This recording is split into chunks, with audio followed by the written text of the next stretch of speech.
This episode of Recording Studio Rockstars is brought to you by Atom Audio, Isotope, Native Instruments, Lewitt, and Grace Design. You're hearing my voice right now on the new Lewitt Ray microphone with Aura, Auto Gain, and EQ mode through the Grace Design M201 Mark II mic pre, mixed through Isotope, Voice Enhancement Assistant, RX, Ozone, Neutron, and Nectar on Atom Audio monitors. Please check out our awesome sponsors using the links in the show notes. It's a great way to help support this show. Now get ready to rock. I know it's easy to say stuff like this, but it's really, really true for me. Before we did the renovation, I was just a client here, and I came and I had to cut a vocal really, really quick. And they said, oh, the only room that's available is Studio B. This very long story short, I did this vocal with Whitney Woerz. I opened the microphone and immediately it had that thing.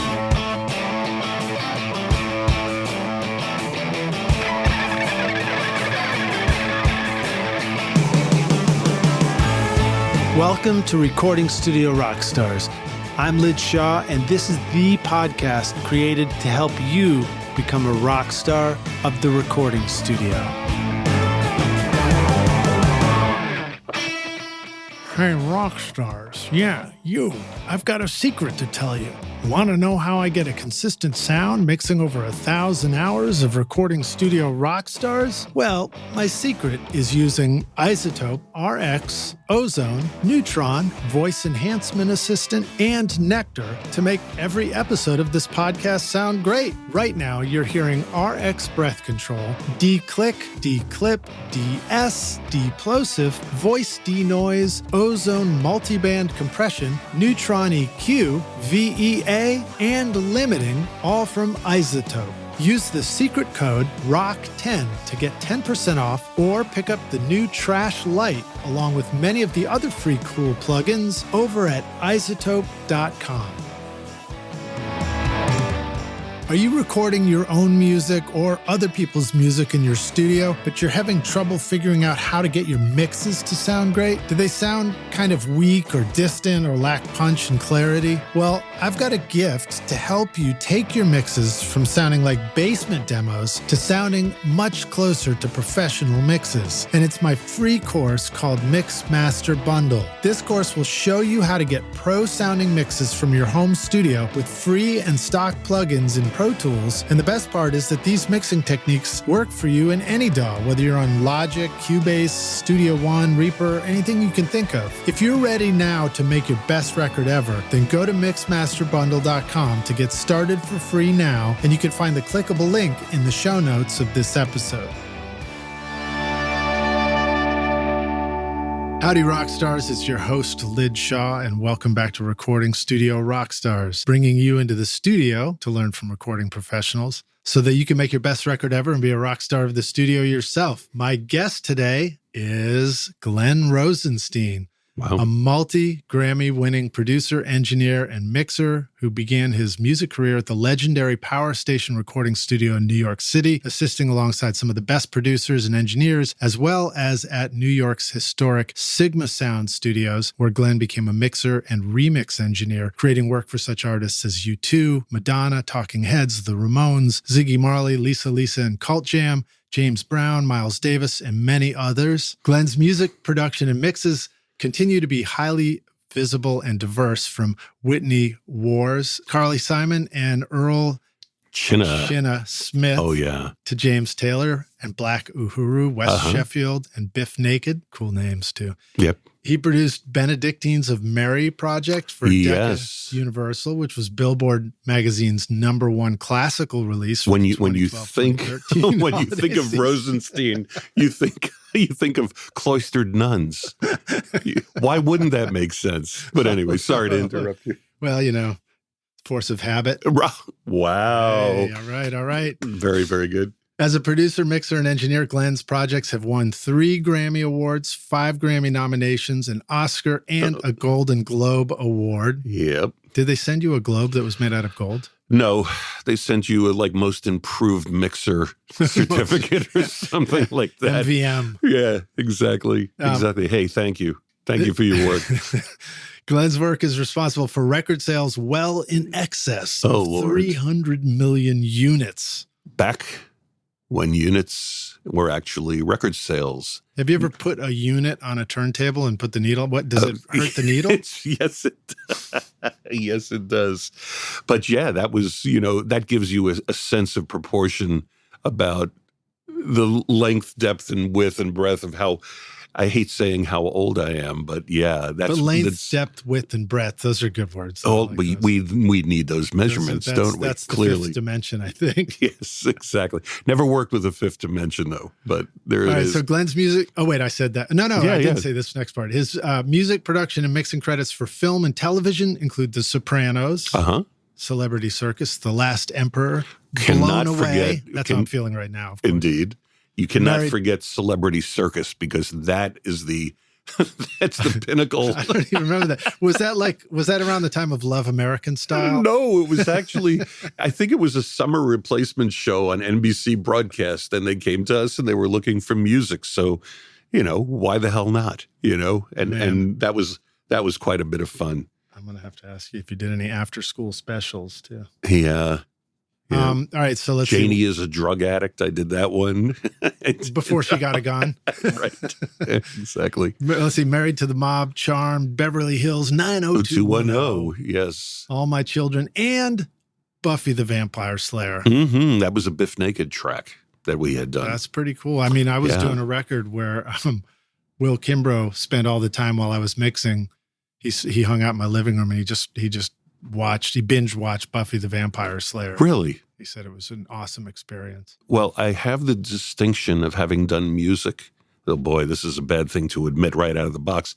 But having done music for The Sopranos and never actually watching an episode ever. Oh, good, because I've got a Sopranos quote I'm going to be hitting you with here shortly. Nice. So. And I will have no reference point whatsoever. You're missing something good, man. I've heard it's fabulous, but I grew up in Brooklyn.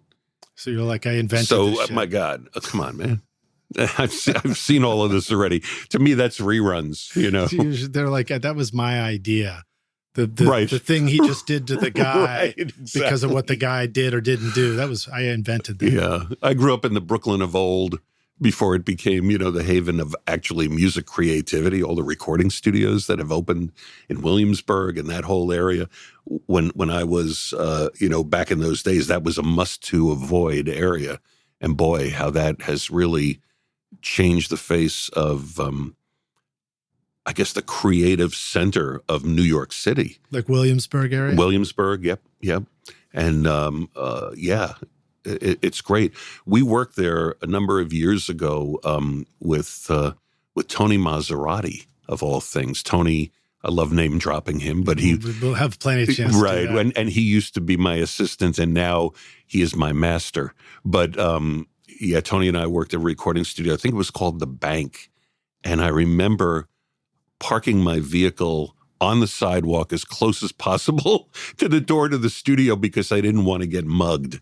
It was like that. And now it's, have you been to Williamsburg? Now you actually pay for a mug in the gift shop. Yes, exactly. Nice. Very nice. All right, let's see. I'll see if I can keep getting through this intro here. No, that's not going to happen. It's never going to happen. Right. As both songwriter and producer, Glenn's work with reggae artist Snow led to a chart-topping single in Canada. That is correct. Huge in Canada. Huge in Canada, exactly. In addition, Glenn has overseen production of a landmark multi-DVD project for Saturday Night Live's 25th anniversary, producing the surround remixes and audio for 60 unique music performances, as well as 60 musical comedic sketches. That just rolls off the tongue. Musical comedic sketches is my specialty.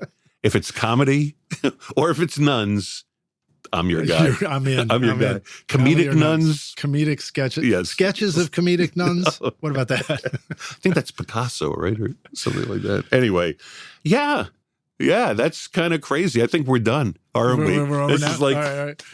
Let's see here. And I even got to the good part where I say, you'll hear what I'm about to say in a sec, but let's see, the Saturday Night Live stuff included Mariah Carey, Sting, Aretha Franklin, Metallica, Nirvana, Paul McCartney, Snoop Doggy Dogg. I love that you spell it out all the way. Well, for clarity, for people who are either my age or too young to even know who he is, must be spelled precisely. Yes. Paul Simon, Alanis Morissette. Isn't that ironic? James Brown and Bruce Springsteen, to name just a few.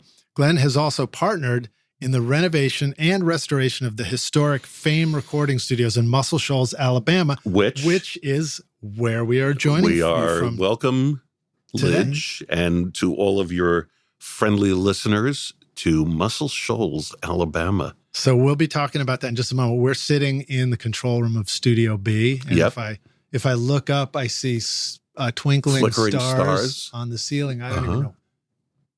Each one of those stars was no joke. It's a hand stolen Christmas tree. Well, that too.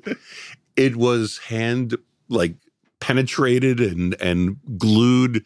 Come on, Lidge. Come on. And this was a major piece of work.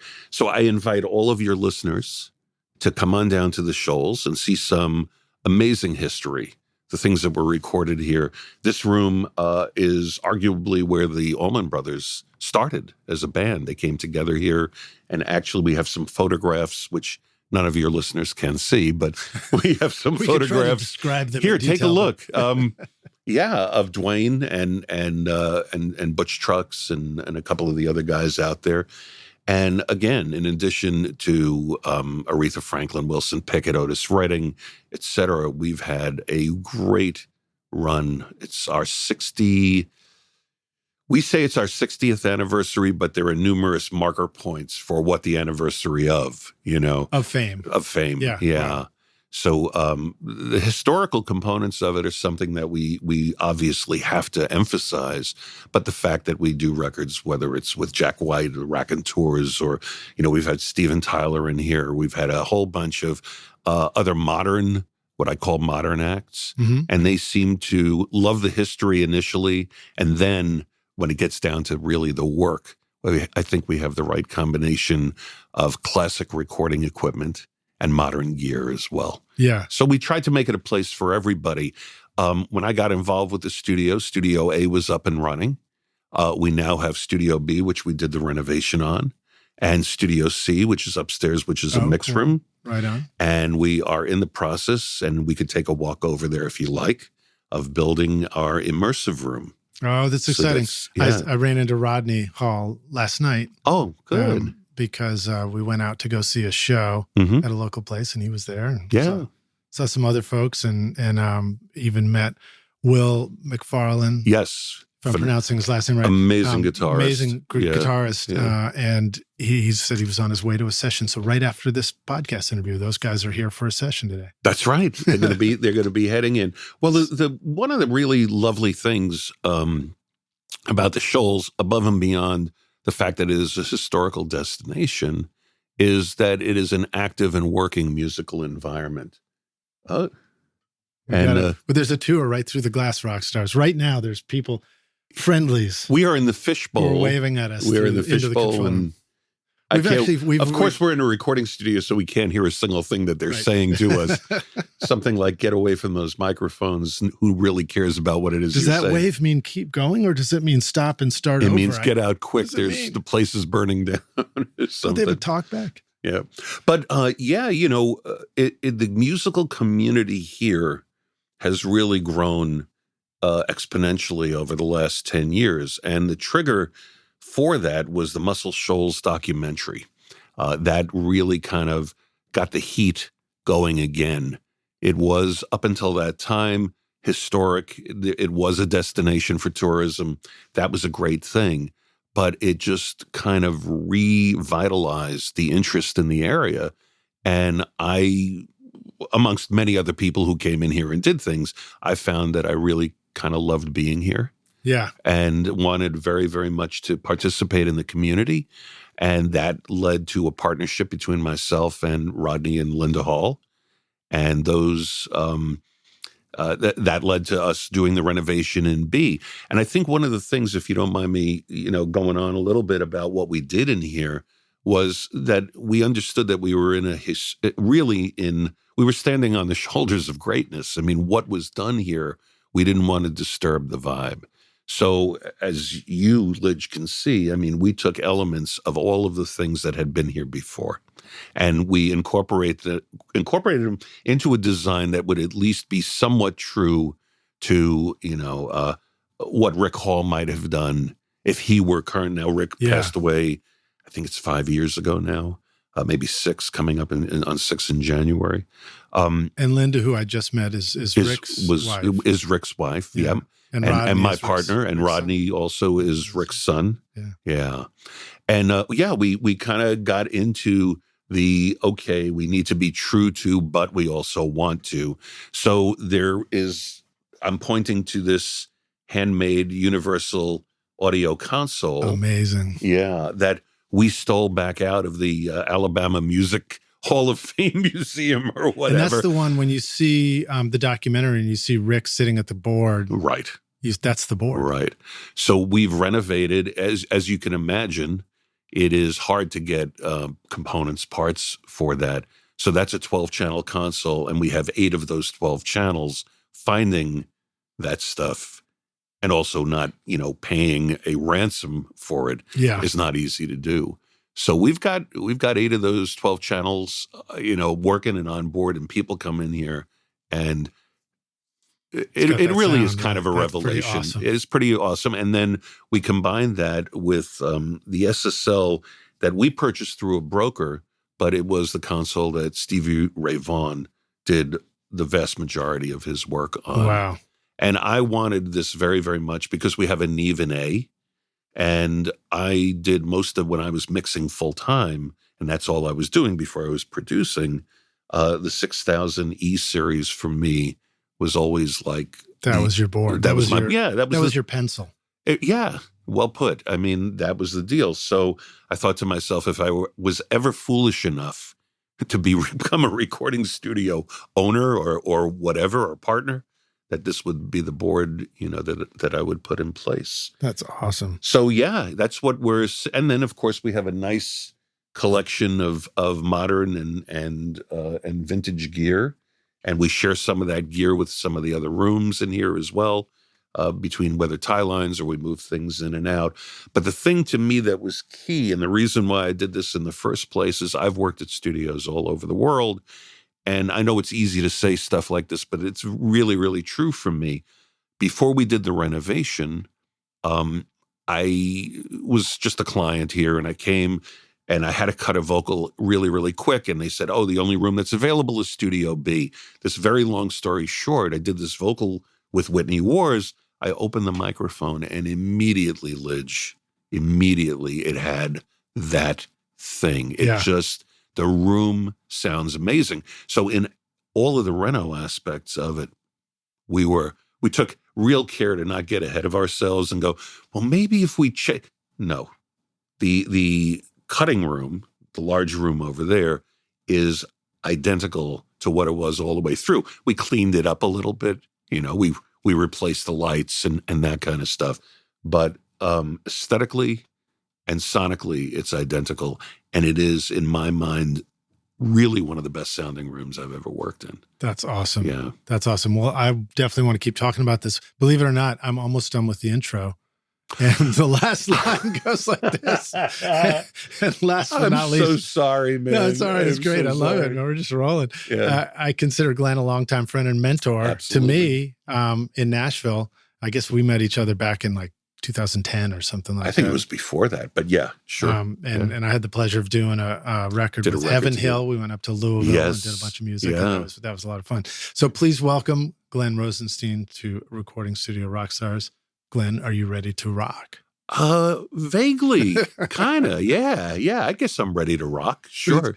My audience will definitely appreciate that. They'll love the fact that we finally got there.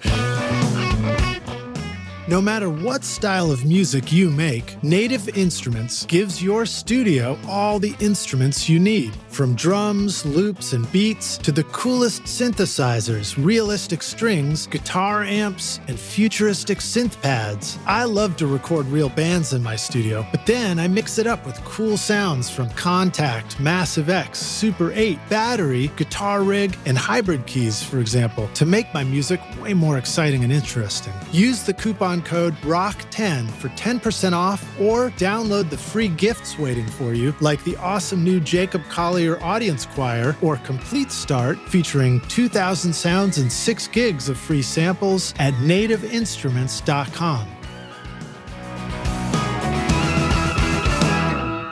Let's rewind a little bit. I know we're probably going to try and pack in way too much into this, but give us like a little bit of a brief arc of like, how did you get into recording? What was your interest initially? I think, of course, you've told me some of this in the past, and I but we shouldn't let that get in the way of a great conversation. And the other thing is that before we get started, absolutely, Lidge, I consider you not only a dear friend, but a mentor as well. We have many, many times exchanged great ideas. You've definitely affected the way I've worked, and I think it's been great. And this like, is the culmination. After working with me, Glenn was like, man, I got to spend less time in the damn studio. That's actually, that really kind of, it wasn't on you, but it was kind of like part of the vibe, wasn't it?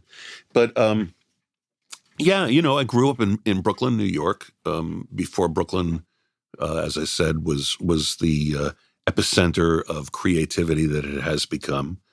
And I was influenced by Beatles, Rolling Stones, Jimi Hendrix. And this is when Brooklyn was run by tough kids? Very much so. Yeah, it was. There was all kinds of fun stuff going on, like, riots in my high school. And, it was rock and roll high school minus the rock and roll. But it really kind of was an interesting cultivating place, because you had a lot of single-family homes, and they were middle-class working families with kids who were addicted to guitar and drums. And all of these homes had garages, hence Garage Band, the real actual Garage Band. Yeah. And I'm sure you had a lot of the same kind of thing where you grew up. There were just either people rehearsing in their basements or rehearsing. And the sound of after school, the sound of 3 p.m. to 7 p.m. or 8 p.m., as you would walk down the streets of Brooklyn, would be bands rehearsing. That's great. Mainly terrible, mainly awful. Only to the outside listener. Right. And I was a guitarist. I started taking guitar lessons when I was very, very young. And I enjoyed the conceptualization of what this all looked like, except, again, as a teen, I really had no idea what the actual business was like. But I played guitar, and a buddy of mine and I, we worked really, really hard one summer, and we bought a 4-track recorder when 8-track was kind of like the standard. Maybe 16 was just coming in, and we recorded it. So we Paul McCartney, right after he got out of the Beatles, did a solo album, and he played all the instruments, and that to us was insanely fascinating. So we buy this 4-track recorder. We're capable of doing this. My bandmate and I are sitting and recording, and word got out in the area that we had this miraculous piece of technology that would. So we started recording bands. What did a 4-track recorder look like back then? It's tall and a big tall, box. Skinny, not like 4 the little meters. cassette thing or anything. No. They kind of TIAC. I don't know if you recall, like a TIAC 3240, or I forget what the actual model number was. I think those things also have the 3 heads, so that you can use them as a delay later. If you Absolutely, want, right? That's right. Actually, we had a Docoder 7140, and it had a little knob on it. Docoder. Dokord. I thought the Docoder was extinct. Oh no, maybe I'm thinking of something else.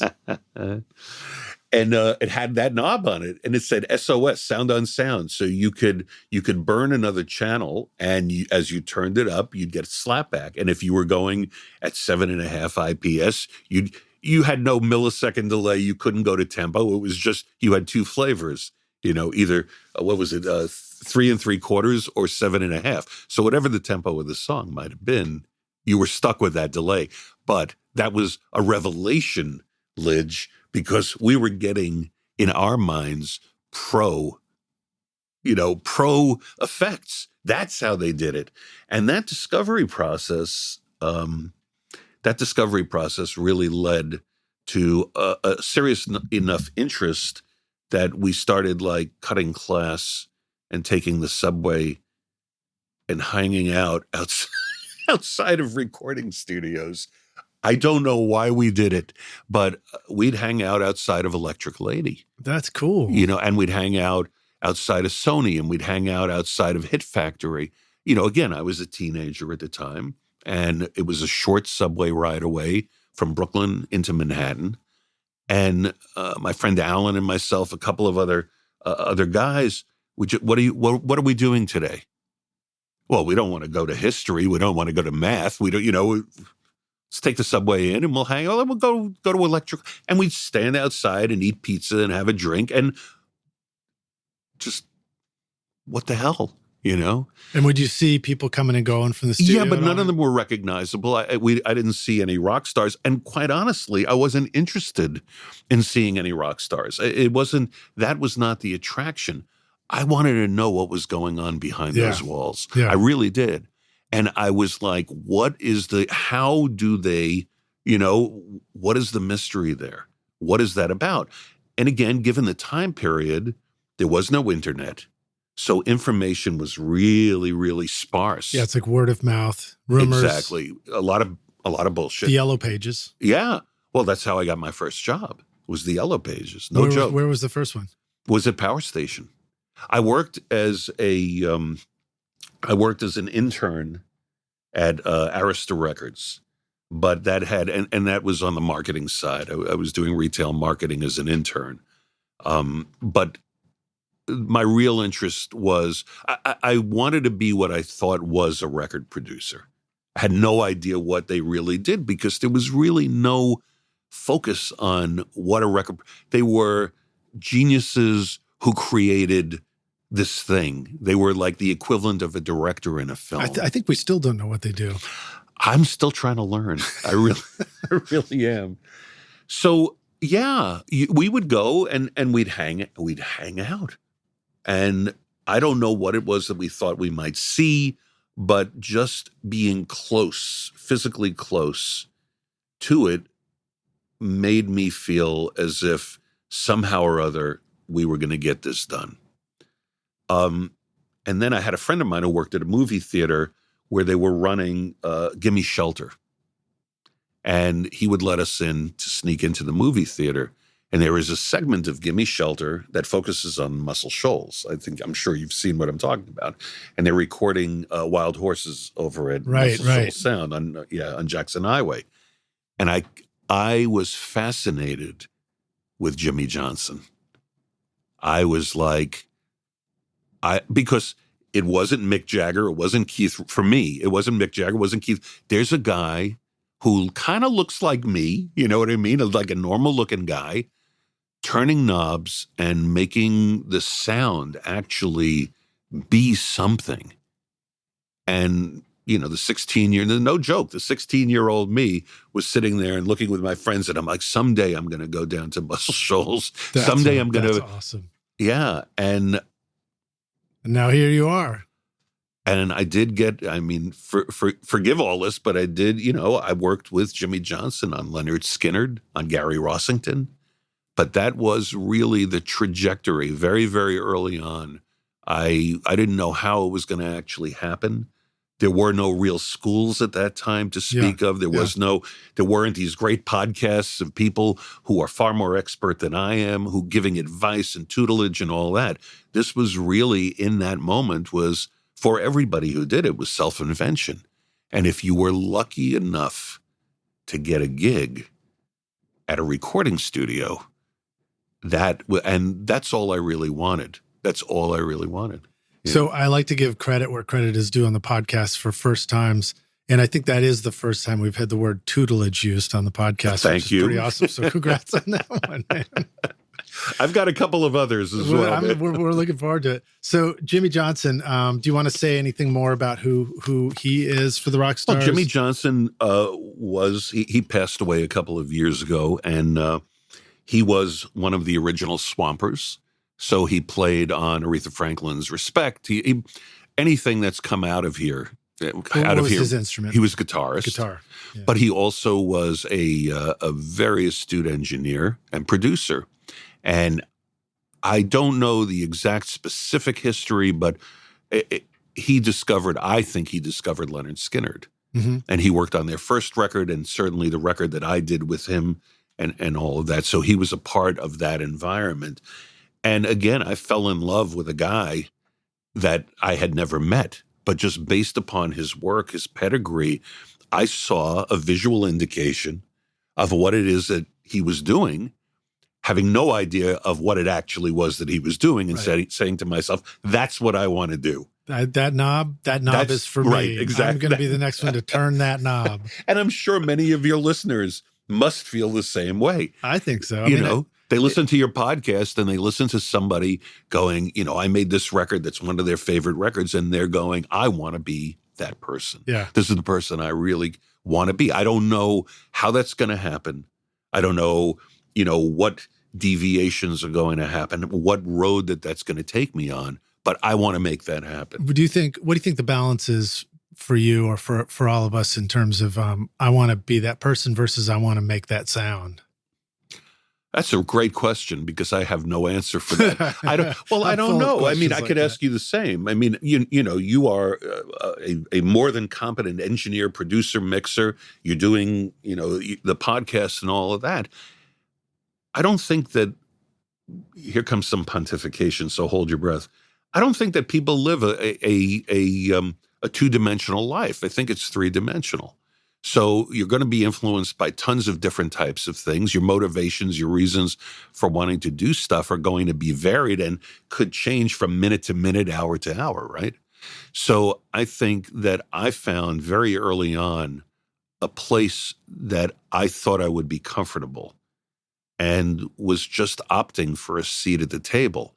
Once that seat became available, then it brought on a whole bunch of other opportunities, problems, challenges, the reality of actually working within the environment, dealing with artists, dealing with record labels, dealing with managers, attorneys, all of those kinds of things, the creative process, all of those were the long road.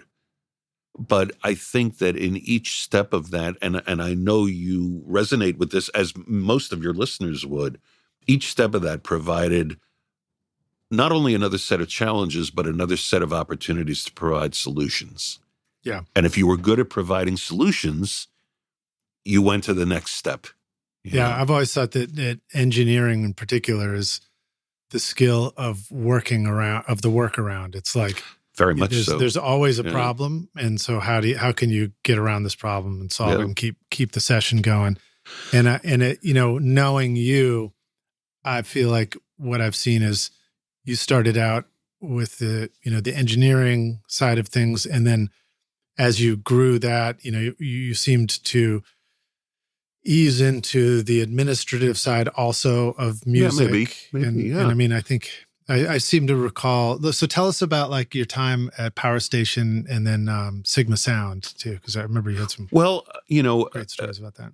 Yeah, I mean, here I was a guy with a passion and I needed a gig. Right. I mean, again, the technology in those days, people can make records very, very easily in their homes right now.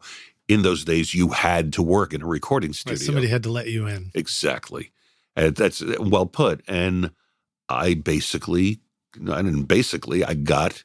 the Manhattan Yellow Pages and opened it to recording studios and literally called every single studio in New York City begging for a job. You used a term once when I was talking about something I was doing, and you said, smiling and dialing. Smiling and dialing. I was like, yeah, that's it. That's exactly right. And I got to the P's in Power Station, it was Power Station. And there was a woman who I have just recently reconnected with. At the time, her name was Lourdes Keene. And she was the studio manager, and somehow or other, I was able to get through the receptionist and get to the studio manager. And I got her on the phone, and I was like, look, I would love to come in. And I engaged her in a conversation. And toward the end of the conversation, she said to me, look, Glenn, things are a little bit slow right now, and I'll keep your resume, your CV on file, which I didn't have a CV because I didn't do shit, I still don't know what CV even means. It's credits, some French word. Anyway. And yeah, so she basically was brushing me off, and I'm like, I'm going to make a play for this. No joke. And I said to her, well, it's all well and good that the studio is not, very busy right now, but at some point the studio is going to be really busy, and then I'll be fully trained and I can just step right into the role. And instead of me having to learn when things are, it got really quiet on the other end of the phone. And she was like, come in on Monday. Now, of course, the addendum, the asterisk to that is that I became not a recording engineer, not an assistant engineer, not even a gopher. I was the weekend night receptionist. I love it.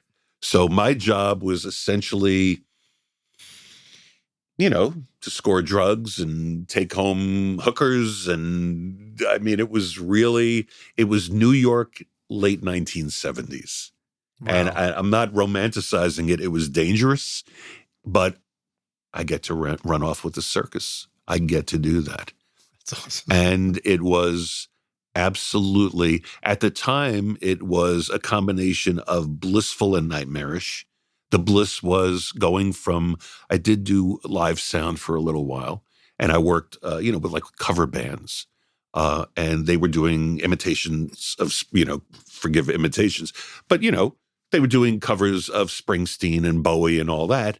And I went from doing that to sitting in the room with Bruce Springsteen and David Bowie. Right. And yeah, it was a nice jump up. So that component of it definitely made it worthwhile. But it was also, I was getting paid next to nothing. Right. I was starving, But you had a bed to sleep in back still at your parents or no? Yeah, I mean, it varied. It varied. I mean, I know times have changed in places like New York, but it's a common challenge for people to want to start out doing the music stuff for not much, but then how do you live and all that? And that's a whole, and certainly we'll get to it. That's a whole other conversation. It's changed radically, but even, taking into account that, all those years ago, the value of money and all of that has changed. I think I was making $60 a week, right, at a time, when a cup of coffee didn't cost $60. No, but it was still probably would be the equivalent of making today. I don't know what. I'm not a good mathematician as far as that goes, but maybe $300 a week. Yeah, and if you're living in New York City right now, and that minimal rent on a New York, studio apartment is somewhere in the range of $3,000 a month, Yeah. But anyway, not to prove the point, other than to say there were challenges to getting this done. I think that I had just graduated college, and while my mom and dad were remarkably supportive of my efforts, they also saw me staying out all night and coming in, when I was with them under questionable circumstances, and wondering how dangerous. They were starting to think that maybe the pro basketball career was starting to fade away. Is that right? Very, very much so. Wasn't there a story related to that for you? My father's brother played for the Knicks. Oh wow, that's right. My uncle and my dad was a pro ball player as well. Wow. And yeah. So the lineage would have suggested that that sports and athletics would, but because my dad and his brother also ran off with the circus. Rock and roll in the 1940s and the early 1950s was actually sports. Right, exactly. That was the deal. And then when the music industry became, sufficient enough to support people, then it became rock and roll. That's cool.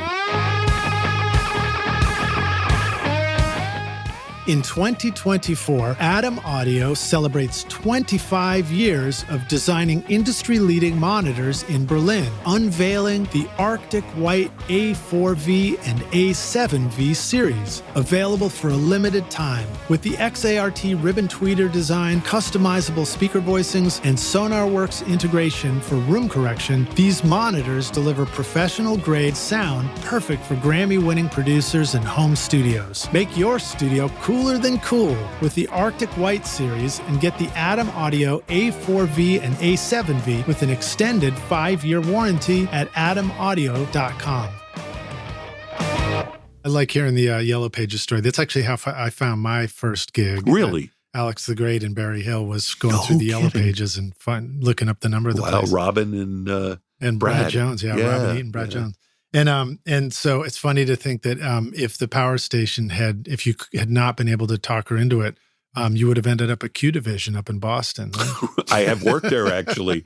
I did some work with James Taylor in Q Division. That's awesome. So yeah. All right. Yeah. So you any particular producer or artist that really resonated with you at your time in the power station? Well, I'll tell you that Bob Clearmountain has zero recollection of this, and so does Neil Dorfsman. But I was the weekend night receptionist, as I said, and they saw how reasonably excited I was about being there. Not inappropriate, but, I showed enthusiasm even for the awfulness that job actually was.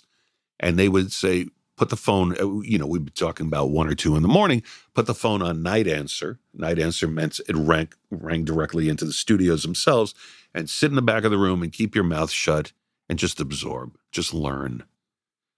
So because they'd be in there working late at night too. Yeah. And I mean, that's, again, the Springsteen record, The River. I wound up assisting on the album, but I started just sitting in the back and being extraordinarily quiet. And, I'm still in touch with Gary Talent after all these years. Gary was one of the members, or still is one of the members of Bruce's band.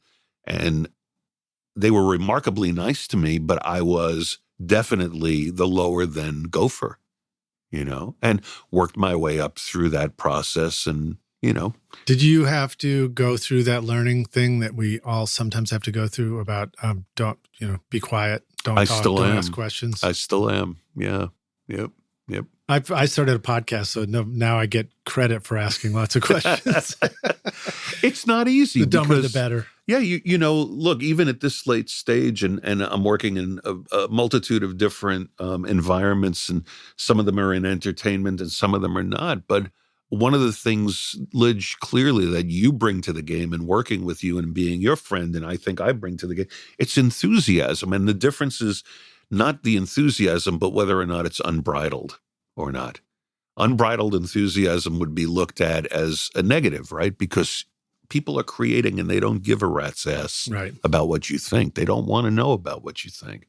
But if you have a real enthusiasm for your job, and in a quiet way, the quality of your work is the thing, then you have an opportunity. Yeah. So, it was great that early on, whether I did the right things or didn't do them, it was, to your point, there were plenty of learning experiences for screwing that up.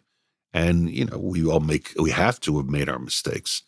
I was able to put enough of a cap on it to allow it to proceed. And thankfully, it really became the one thing led to another. Yeah. I mean, everybody always says that a big part of the secret to being accepted into having the door open in the music business is just being a good hang. You got to be somebody that everybody wants to have around. And I've experienced that with interns in my studio. Right. Some of them just really are just fun to have around. And I would suggest to you that also, some people get married and some people get divorced. I mean, I know we're kind of getting off track a little bit, but, there have been artists that I've worked with as a producer who swear by me, and there are artists that I've worked at who swear at me, right? You knew I was going there. And, that's fair. That's fair. You're never going to be all things to all people. And some that swear they never met me. Yes, exactly. You're who? But yeah, you know, I think with age comes a certain amount of wisdom that way. And you know that you're not necessarily the right fit for everything when you're young and you haven't made your bones yet and you're accepting you want to take everything on, right? You know, there's nothing I can't do, which is bullshit, but there's nothing I can't do.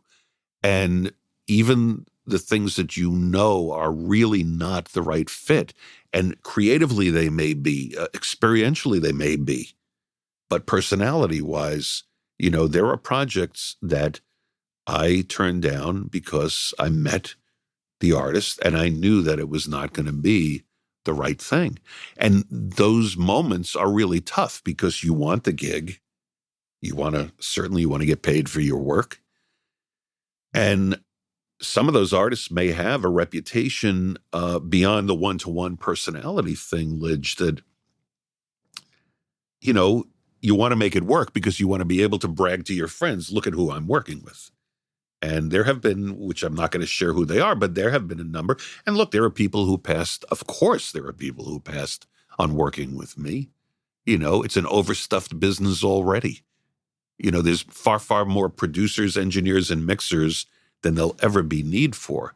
So you have to sit there and go, okay, the fact that I still get asked to do a record is a remarkable thing.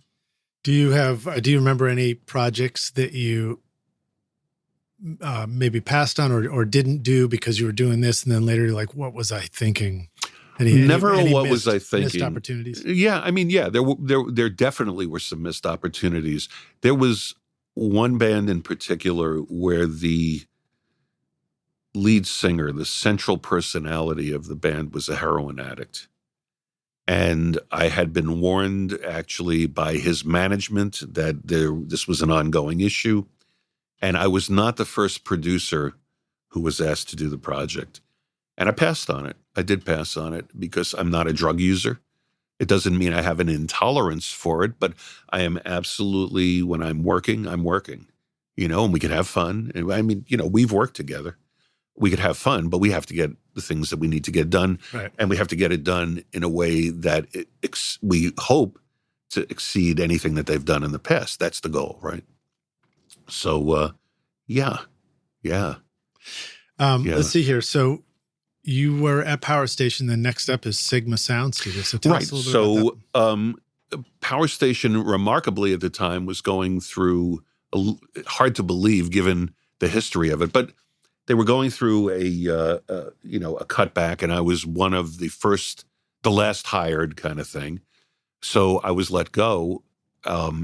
But it was nice because Bob Clearmountain called Jerry Block. Jerry Block was the general manager of Sigma, and said, I got this guy for you, and, you know, would you take an interview with him and all that? And the rest is my history. I mean, yeah. But Sigma is where you really focused on, you found your footing with mixing. Yeah, right? Very, very much so. So So what I mean, that was a while ago, but what do you want to say? What do you remember about at the peak of mixing there? You know, what a process was like? What was a day of mixing like? What was a lot of the work that I was doing, I'd say half the work I was doing was, in those days, there was not quite as much collaboration as there is these days. So you'd go in and you do a record with somebody, you'd track the record as the engineer, you track the record, you do all the overdubs, you would mix at least the bulk of the record, if not the entire thing. Now there's, as it should be, there are hundreds of engineers and hundreds of producers who are also songwriters and all that kind of stuff. So the process in those days was, you come in the morning, you come in the morning and, hey, we're going to track for the next week. And I'd have my assistant engineer when I was starting, when I was engineering, and give him my mic list of what I wanted and dial in the sounds as best as we can before the band would arrive and tweak on all of that kind of stuff and get through tracking. And generally, cut vocals at the same time, putting somebody in an ISO booth in case we got like magic as the tracks were going down. Then we go back and we do overdubs. I'm assuming this is what you're asking. Yeah, no. And it's funny because you talk about the, just let's get a good vocal sound in case we want to keep it. And 9 times out of 10. In the home studio world, it's like, okay, but you're standing right next to the drum set, right? Right. Well, separation, of course. Yeah. So, a normal, whatever normal might be, records in those days were very, very much made in a similar way. Whether I was doing R&B records, I did a ton of records for Ashford and Simpson and M2 May and Lucas. And, they were regular clients of Sigma. I think an important differentiation, by the way, to bring out right now is that in those days, there were tons of staff engineers and a few independents. And that obviously has shifted. There are very few staff engineers anymore. Right. So people would come to the power station because they wanted to work with Bob Clearmountain. They wanted to work with Neil. They wanted to work with Scott Litt or any of these other masterful engineers. But those guys were tethered to power station.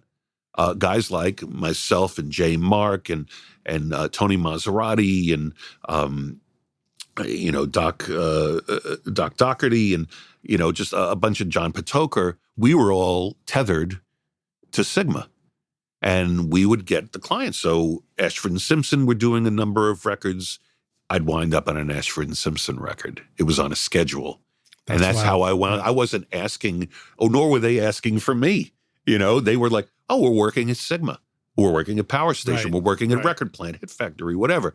And the stars were the studios, and the engineers. They have great engineers there, but that whole star system that has ultimately evolved over the last 45, 50 years, it didn't start out that way at all. That's a trip. Yeah, that's wild. As far as like doing the record start to finish, where you're tracking, overdubbing, mixing. Did you find that you had any sort of favorite moments? I mean, favorite parts of the making of a record? I could tell you what the least favorite part is. Sure, tell me about the least favorite part. I want this to come out right. I'm pretty good at getting really good vocal performances out of people. That is one of the things I think that is a plus in my world. I really, really don't like comping. And it's such comping vocals, and it's such a necessity, and it has only grown. I keep saying back in the day, and I hate that because it's like, get off my lawn, you kids. But back in the day, when all we had was 24 tracks, and 2 of those tracks were allocated for either a click track and or a data track. If we were printing SMPTE time code or whatever. So you only had... When you say data, I mean, my first thought was SMPTE, but was there also a time where the data was like the MIDI control? It wasn't. It was proprietary. So we had Allison automation on an MCI. Amongst the other consoles we had at Sigma, we had an MCI console. I forget if it was a 400 or 500 series, but it was heavily modified. And there was Allison automation, continuous band. Don't ask me to explain. Same as Allison Research? Yes. Yeah. The gain brains and the key packs and all that? Yes, exactly. Yeah. Yeah, that's exactly right. So they made what I would consider to be not quite as primitive as NECAM. Does that resonate? NECAM? The words do, yeah. Yeah. Neve's automation, not quite as primitive as that. But, SSL automation was a complete revolution in the industry. Really changed it. Yeah. So it was somewhere in between there. But how it worked was you had to print on one of the audio tracks the data that was being generated off the moves on the console. Okay. Oh, that's right. Your automation was writing to the track. It was writing to the track. And then you would take a patch cord out of that track you just wrote, and you would put it into another track to update it so it would read the existing data. You would be additive. It was a good idea. You'd be additive, whether it was mutes, rides, solos, whatever it was you're going to do. And that was all you really could do. At this point in your career, were you guys already reminiscing about the good old days of making records? Exactly. So anyway, I'm sorry to go on about this, but yeah, that was the automation that we had. And I don't even remember what got us down this road. Oh my gosh. But yeah.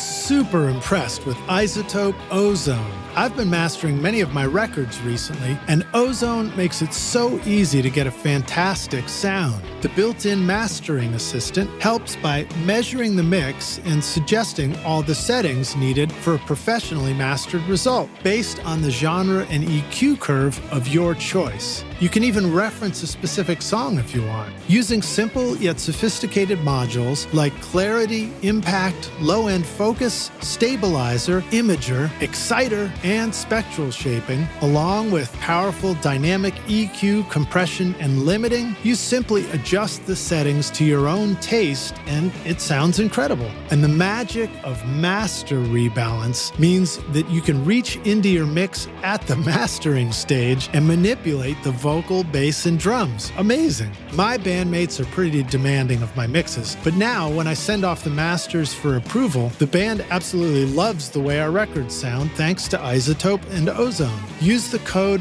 ROCK10 to get 10% off Ozone or other tools like RX and Voice Enhancement Assistant, or grab any of the cool free plugins like the new Trash Light over at iZotope.com.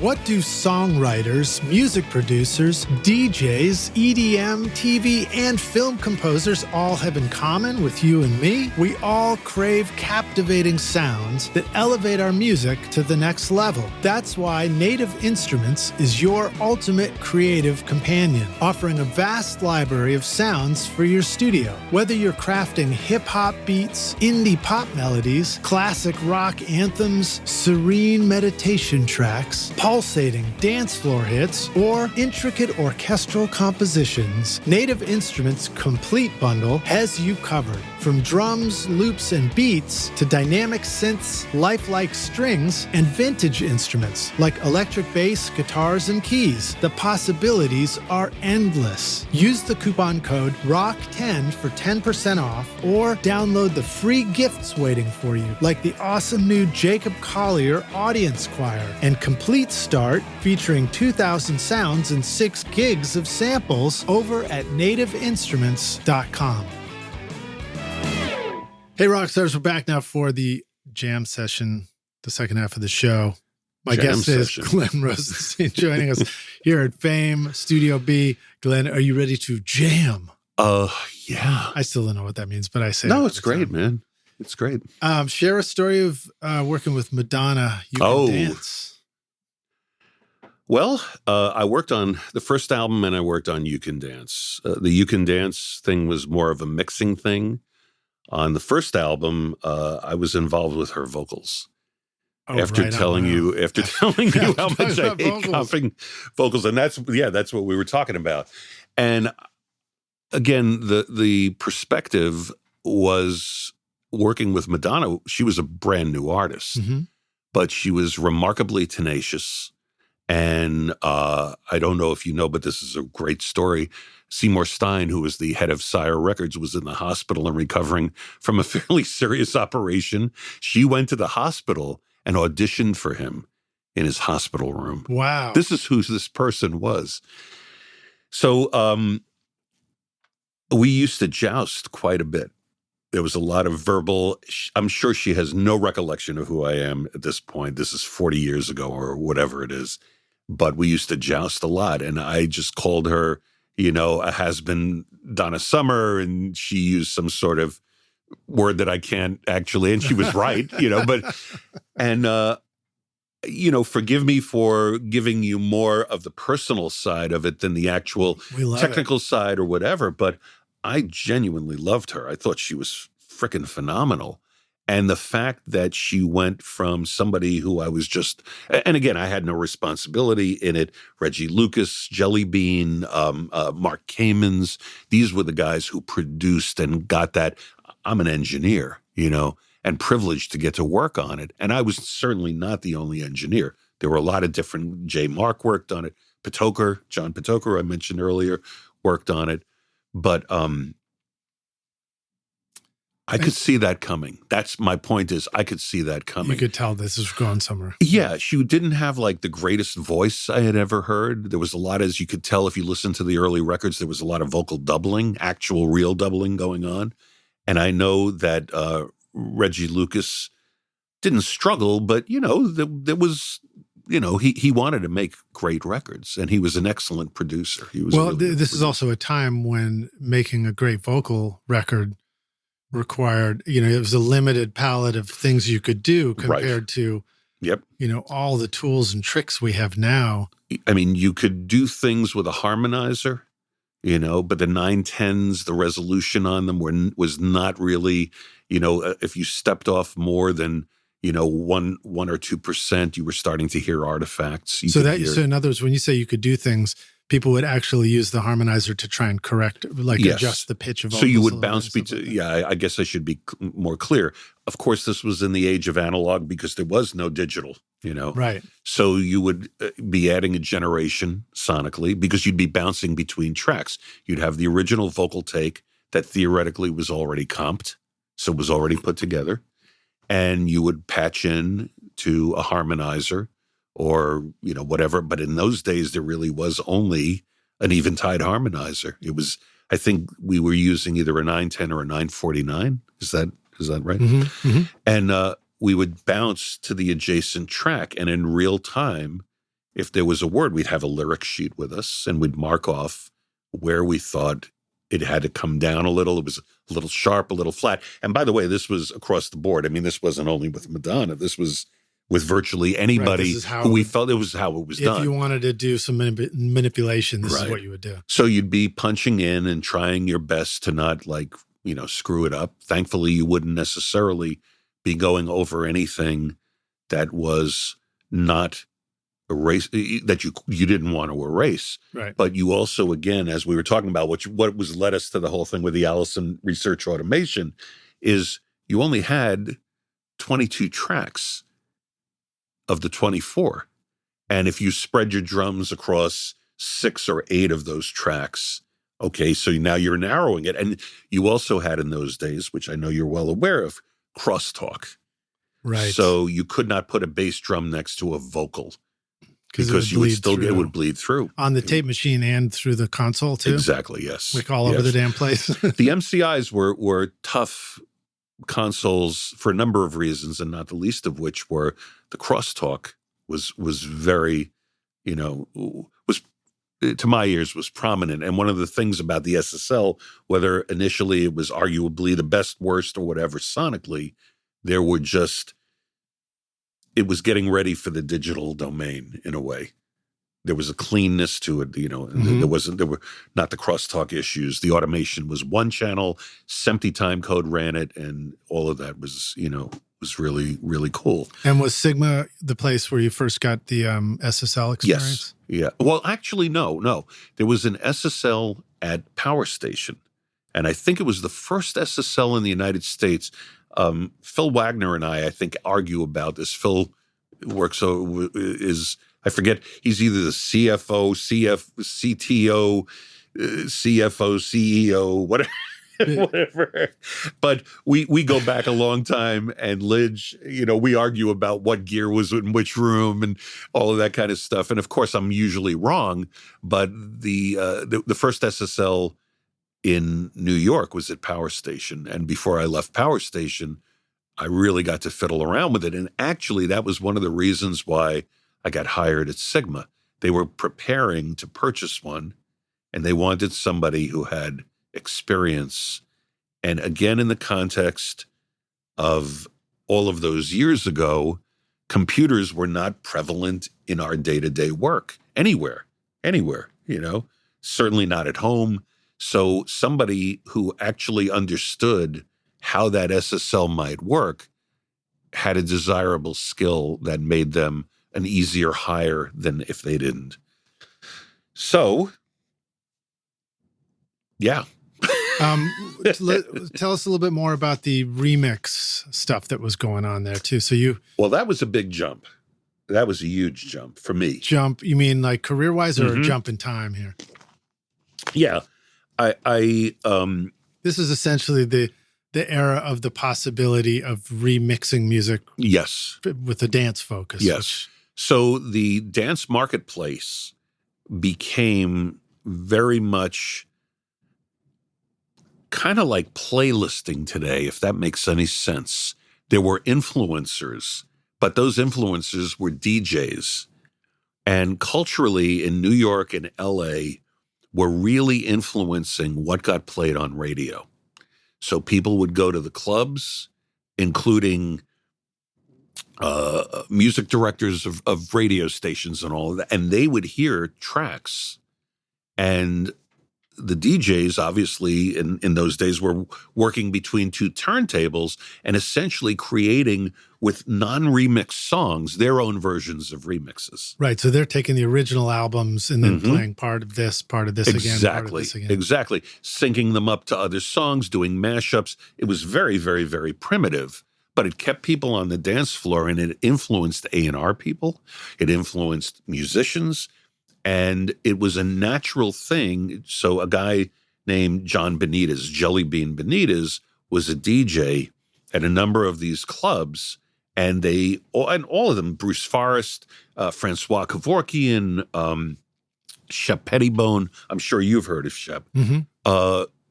And what wound up happening was the record labels would take these master tapes and go, look, instead of trying to create from existing albums, the album version, and trying to mix stuff and all of that, why don't you go into a studio? Here's the original tracks. And that's how remixing was born. Wow. So it started with both in New York and in LA, and probably in Florida, TK Records, in Miami, a couple of other regions, but it was mainly New York City and LA. And that club environment really was influencing purchasing and was really influencing radio. So the labels, they jumped on it immediately. So these DJs came in to our studio. I don't know how Sigma got chosen of all it just so happened, I think some of it had to do with the Village People. Right. And the Village People were clients of Sigma. And I guess they just, as they were doing remixes for the Village People, which was early disco-ish kind of stuff, the labels already had the relationships there. So it's like, oh, yeah, they know how to do remixes. Here, okay, DJ, you're going to work over at Sigma. This is the guy who did, other things for you. And that was me. And a number of other guys as well. How important was location, or is everything just sort of so easy to get to in Manhattan that it's really the location? Well, I mean, when you're saying the location, for the studio location, closeness to the clubs and the DJs. Well, there were so many clubs all over Manhattan. So Sigma at the time was in the Ed Sullivan Theater building, 1697 Broadway, which is where Stephen Colbert's show is. Yeah. Okay, that's right. So that was on the 9th and 10th floors of that. They took up the entire floor of the 10th floor and half the floor of the 9th floor. Yeah. So it was easy to get to. And it was, the location really didn't matter. I think also when you're working at 3 or 4 in the morning, in New York City, even it's quieter, people will get cabs in and out. But I think what was important as that developed is that the DJs themselves started getting a reputation as remixers, and thus were actually credited on the vinyl that they put out, these remixes. So it would say remixed by Jelly Bean. Yeah. And he became a cult. Shep Pettibone became a cult. John Luongo became a cult because they followed, much as today there are playlisters who people follow. That was kind of, the deal. And I was a staff engineer at Sigma, and next thing you know, I'm mixing U2. And I'm mixing, but doing remixes. But the trick up our sleeve was we would listen to the original 7-inch, meaning the original single, and it was very, very easy to beat that. It was because you had a little more time and we had more time and more tools. You could trigger things. But also, if you have an existing track, Lidge, if I hand you a track and I say to you, make this sound better. Oh, we'll goose up the low end a little bit. Right. We'll open up the top end a little bit. We'll push the vocals forward. You already have the template. We'll make it a teeny bit louder. Yes. We'll cheat it, And all of a sudden, those, not only the remixes, but what we call the single versions wound up on the records because the artists liked them better. So I did Two Hearts Beat as One on New Year's Day for U2. Wow.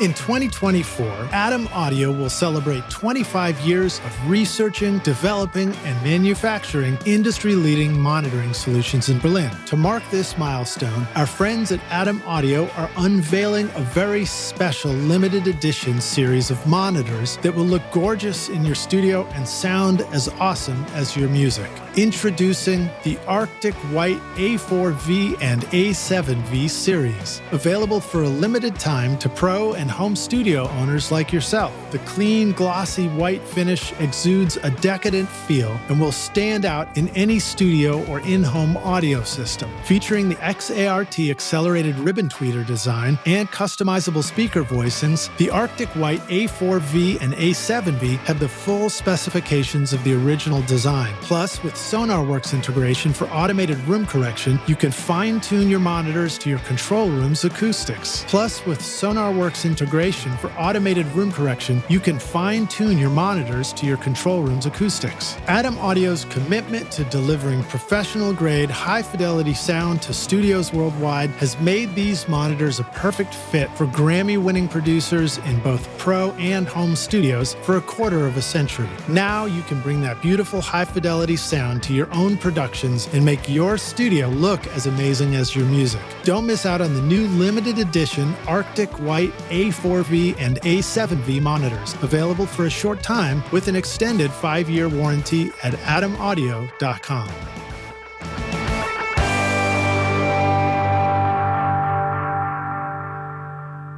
And those are the ones that ended up on the album? Yeah. So, well, actually, I take that back. I don't know if it wound up on New Year's Day. I think it was the original one, but the single release and the video were the remixed versions That's of them. Awesome. They were the singles. And that went across the board. Many of the artists that appear on my discography were those kind of opportunities. And as you can imagine, the DJs who had no experience in terms of the technology involved in it, they loved it. Because all of a sudden they could, again, these concepts are just commonplace to everybody right now, but to solo a bass drum, or to do a 2-bar section where you're soloing the bass drum, some percussion, and the bass guitar or the bass keyboard. Were you guys feeling influenced by the dub era as well? No, not really. Not really. And I had a long, if you're talking about like... and I don't remember whether the timing is similar for dub mixing or if that was prior to. I think it might have been I'm not a cultural expert, but I think it might have been the other way around. I mean, Lee Scratch Perry, right? Lee Scratch Perry. Yeah. That was going on probably within. He may have. I don't think anybody started it. I think discovery happened. I want to say discovery happened simultaneously, right. But I could be proven wrong. It's just cool. I mean, regardless of which way the tentacles ran or whatever. It's just cool to hear about these concepts. Right. And they developed very naturally. And of course, human beings being imitative. Of course, somebody hears something in the room next door. Many of the facilities in New York and in LA were multi-room facilities. And I'm fond of saying back in those days, it was so easy to get jobs because I'd just leave the door open. So if I was mixing, a track for the Ramones, and somebody was walking by from the other room and they heard that going on, even though they weren't familiar with the song because it was brand new music, what a great advertisement. Unbelievable. Yeah. Like, hey, would you. So I was doing some stuff for Full Force, which were a group of producers who did, I did Lisa and Cult Jam and all of that stuff. And we left the door open And Talking Heads were working in the room next door. I was in 5 and they were in Studio 7. And that's how I wound up working for 3 or 4 years with the guys in Talking Heads. That's awesome. They heard what we were working on. And Chris and Tina at the time said, why don't you come in and do a remix for us? And we all did that together. I was the engineer and the guys in full force. We did a remix for Radiohead and I forget what other song anyway. And then I wound up, they liked, at least at that time, they liked working with me. And I wound up working with them for a number of years. And I worked with David individually on, on some of his stuff, on The Last Emperor and all of that. And, the point being not, hooray for me, look at who I worked with, but more like in those days, that methodology was a way to bolster your career and solicit new work. It's that whole concept of the shared workspace studio. Absolutely. Where you're crossing. I mean, even where we are here, Fame right now, it's such a cool environment. Well, you ran into somebody in the hallway. Yeah. And what a hallway it is. And but we're in Studio B, and then across the way is Studio A, and Studio C is going on. Meanwhile, there's also tour groups coming through in the morning. Right, that's right. Before the session even starts. So that's really an amazing collection. And many of you guys are bringing in people who are traveling from far away to come be in the studio. I mean, that's a whole other thing. Just the tourism component of it and where people come from, to them, rightfully so. It's a pilgrimage of sorts, I think, I know we're jumping all over, but the challenge today for young people, younger than me, who are either in the beginnings of their career or trying to start their career, as tough a business as it's always been, it's much, much harder now because you may have the distribution means that we never had. The fact that you could put something up in social media and get a, pretty immediate response. But the level of noise and the competition is so loud, Lidge, and you're working, for the most part, you're working in a vacuum. You're not working in a multi-room facility where there is that cross-pollination opportunity, And I'm not, again, going off into that whole, it was much better in my day. No, that's bullshit. It isn't. It's always much better. If you're working and you're making records. Every time I hang out with you, it's much better. Wow. Could you mute the mics while we hug and kiss a little bit? But yeah, man, it's so that was a benefit. And I'm happy to, to just, briefly chat about how that was really a benefit to my career, just leaving the doors open and allowing other people on a very, very personal level to hear your work in real time. Yeah. Now you got to do a lot of stuff with the Talking Heads. And I've heard that David Byrne has a pretty good sense of humor in the studio. I very much loved working with him. His sense of humor these days is much more prevalent than it was back in the day.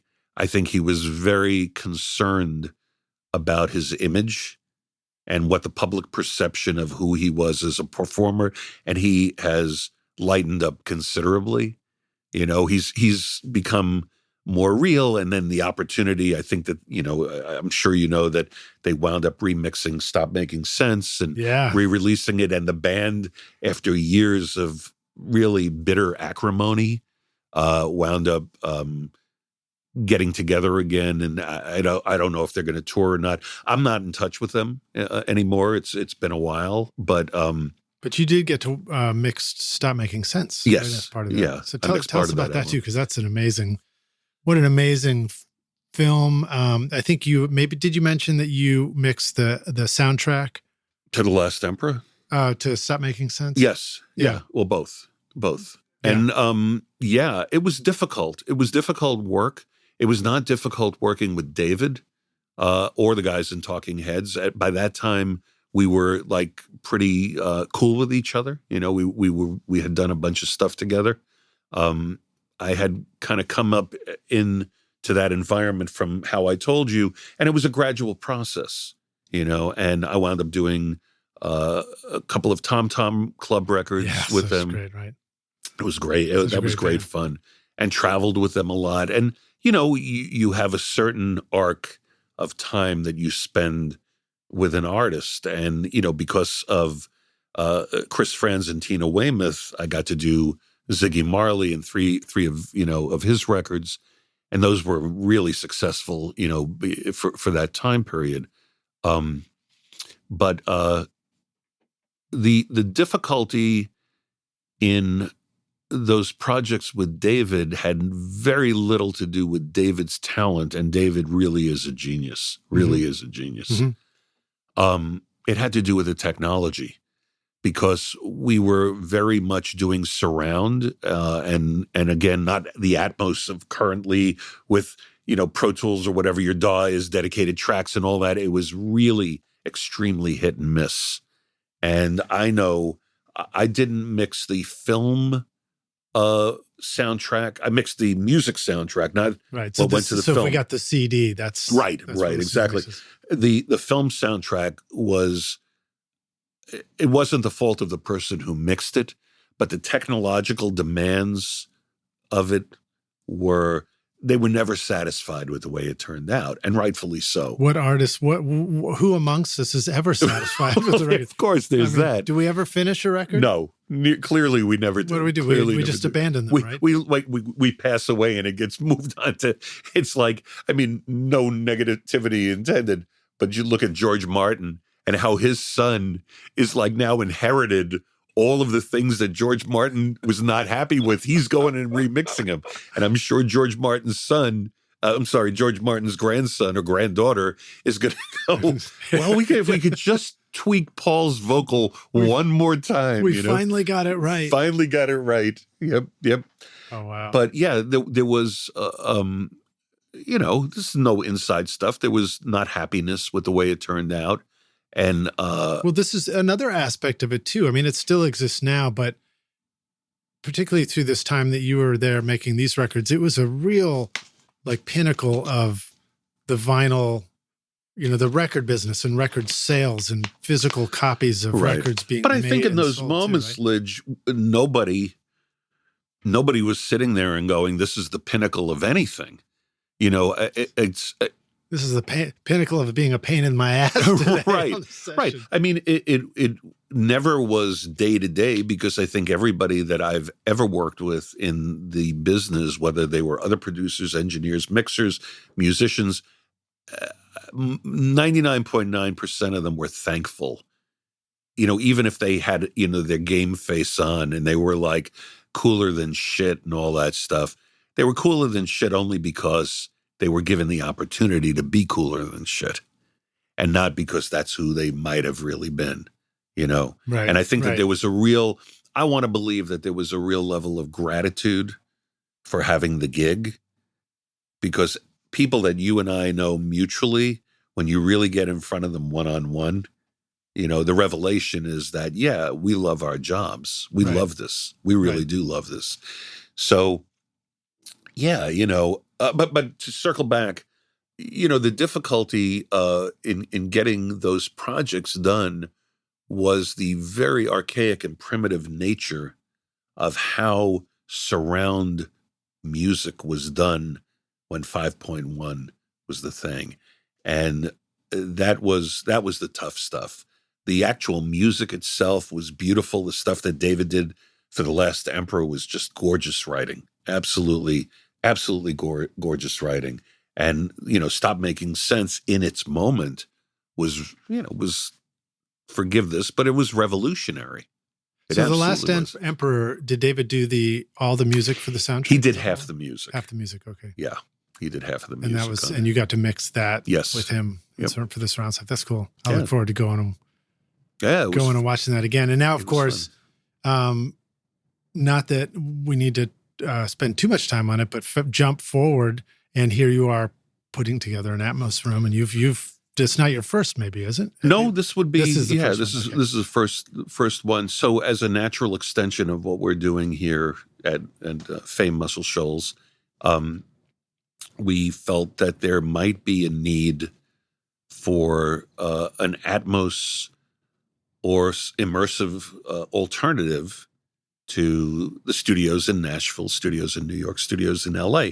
And I think some of that has to do with the fact that there are a number of producers, especially legacy producers, who live in the area who might not want to take the trip and live in Nashville for the 2 or 3 or 4 weeks that it'll take, and want to still stay in their homes. And, to that end, in addition to the studio, we're building a hotel, a fame-branded hotel. Right on. And it's, when I say a hotel, you think about a Marriott, or this is a beautiful, smaller Victorian home that is not an Airbnb, but it's going to be almost more like a bed and breakfast.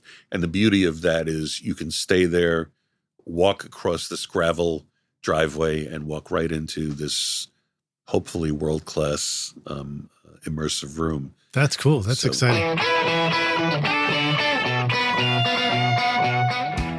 Do you ever feel like the time that you've spent watching YouTube videos, trying out mix tricks, and tweaking version after version of your mixes has gotten you nowhere? Have you been looking for a simple, straightforward, step-by-step process for creating a pro mix that won't take you years to learn? What if you could have a Grammy-winning mix engineer who understood all your mixing struggles and could coach you through them? If you struggle with any of these questions, then the Ultimate Mixing Masterclass is just for you. Now you can discover the proven step-by-step mix system from Grammy-winning mixer Craig Alvin for consistently creating a pro-quality mix from your home studio that will sound amazing everywhere. Listen to this quote from one of our students, David. Quote, "Absolutely the most informative and helpful block of information and mentoring on the mix process that I've ever been a part of. That was like sitting behind a mix engineer for years, watching and picking up tips along the way, but condensed into a 6 to 7 hour session." Close quote. Look, I'm so confident that this will take your mixes to the next level that if you can't get a killer mix within 30 days, I'll give you a full refund, no questions asked. So if you're ready to take your mixes to Grammy-winning quality, then go to ultimatemixingmasterclass.com and start now by checking out the free preview of the ultimate snare mixing trick. And I'll see you at the front row table of the Grammys. Cheers. Well, it's a lot of fun to come down here. It's my 3rd visit to Muscle Shoals. Love having you here, man. Thanks, Absolutely, man. yeah. And it's fun to just come down and tour Fame, go to Muscle Shoals Sound. I know to discover this is where Helen Keller's from. That is Helen correct. Keller House. Yeah, That's an incredible story in its own right. So it's really, really a great visit. And Rockstars, I highly recommend that you find a way to come down. We'd love to host anybody who wants to come down. We love having visitors. I will also say it's a very affordable trip, and a place to come visit and very relaxed. Yep. As I stopped in the guitar shop down the street, the Guitar Boutique, and that's great, isn't it? Don Parker. Yes. Saying his name right. Yeah. And he pointed out the window, and he's like, "Right there, you see that right there? That's 5 o'clock traffic around here." And I look out, there's a couple of cars go by, and I was like, yeah, it is. It's really the times I've been here. It's never stressful. There's something about this area.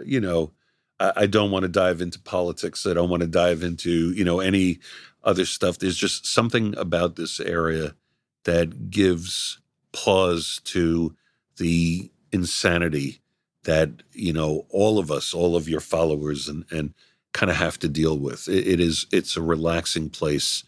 And a fine place to make records, and always was. And it's great that we're on the upswing again. That that we're able to offer up things that are competitive. Yeah, with what you would expect. I'm glad you added that, because I think that I forget to mention that. I almost say come on down here as like come be a tourist and take the tours. Well, and do that both. is the thing to do. Yeah, but do both. Yeah, yeah. The reminder, Rockstars, is you absolutely can just come down here. Yeah. And work with everybody who's here, and make your next record. There are younger bands all the time. Yeah. There are younger bands that I've worked with here that Aretha Franklin has no meaning to them.